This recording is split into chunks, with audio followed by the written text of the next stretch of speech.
focusing your efforts in we'll call it an abnormal situation, is a combination of both very difficult to do and easy to do at the same time.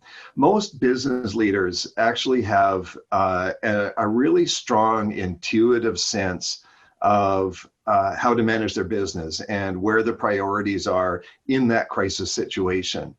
And so I would say, lean very heavily on good leadership as the, not your savior necessarily, but good leadership as something that needs to come through in a crisis situation and going into recovery.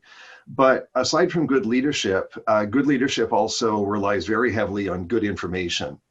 And so a lot of what we recommend is to take a risk-based approach, take a project, value-added type approach to how you prioritize your activities. If you think you need to recover a work facility ahead of some other telecommunications infrastructure or something like that, you really need to look at how it all plays together.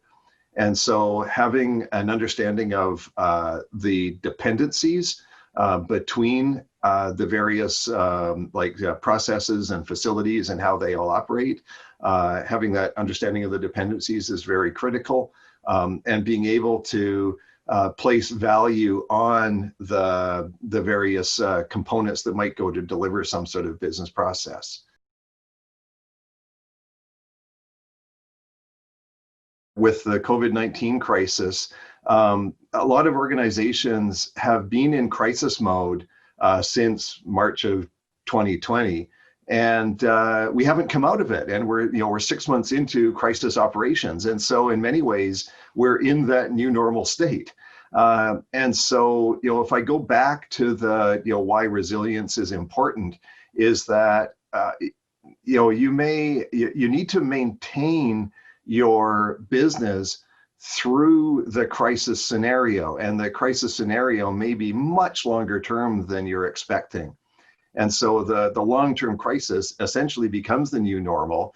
And now you have to think about not just how do I manage during this crisis situation, but how do I enable all facets of my business so that I'm able to meet all of my commitments during this new normal. So where you may have had, get people working, get your, manufacturing lines flowing as a recovery scenario, and your, return to normal plan is kind of being deferred, your return to normal may actually be embrace what's new.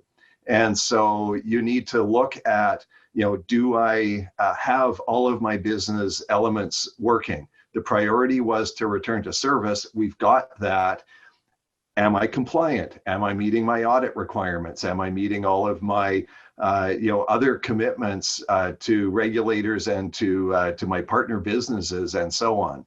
And it means that what you had as a business continuity or a business resiliency program has you identifying that you want to return to normal, but you may not be able to get back to that same state that you were before the crisis. And so it becomes important to be able to adjust your plan and back to who is it that's going to be able to make those decisions. It has to be a business leadership decision. It's a strategic decision to embrace whatever situation is available to you and make the best of it. So I think the return to normal has a fair bit of just business leadership, human intuition, and good business sense that needs to go into getting the business back on track. And it doesn't just mean a formulaic checkbox list of here are the things that mean we're back to normal. It may actually mean a redefinition of the business.